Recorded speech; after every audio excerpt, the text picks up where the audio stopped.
Hi అండి అందరికీ. మా వీడియోస్ కనుక మీకు నచ్చితే ప్లీజ్ లైక్ అండ్ సబ్స్క్రైబ్.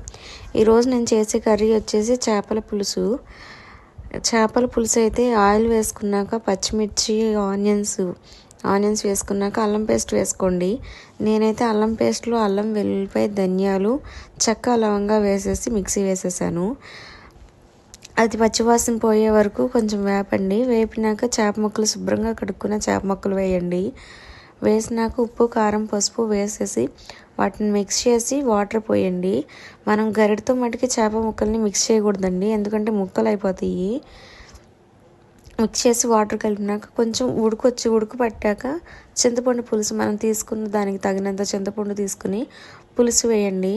చింతపండు పులుసు వేసాక అది మరిగినాక కొంచెం కొత్తిమీర వేసుకోండి. మీకు ఎంత గ్రేవీ కావాలో అంత ఉంచుకోండి.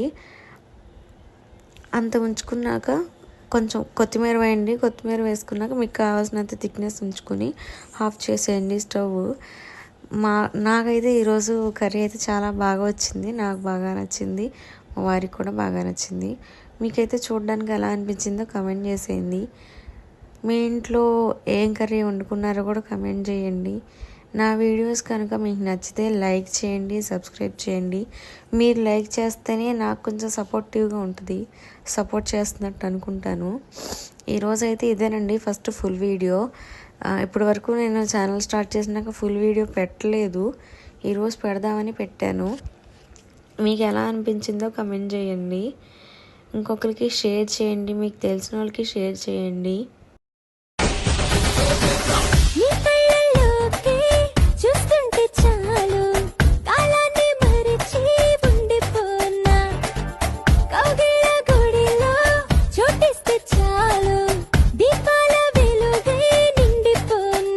నేను గెలిచేది నీ కోసం, కోరుకోవే నా ప్రాణమైనా.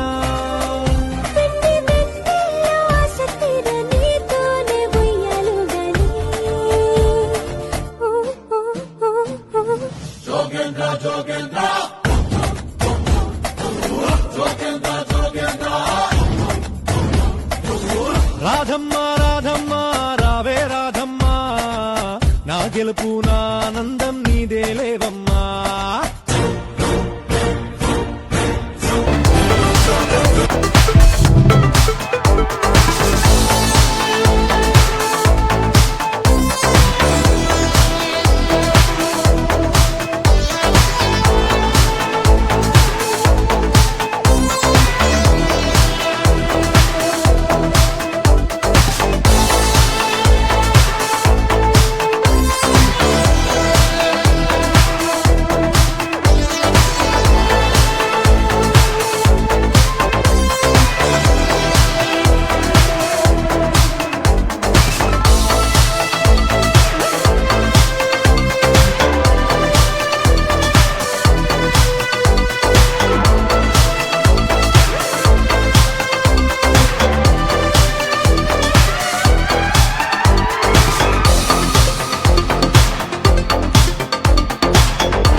కర్రీ అయితే చాలా టేస్ట్గా ఉందండి.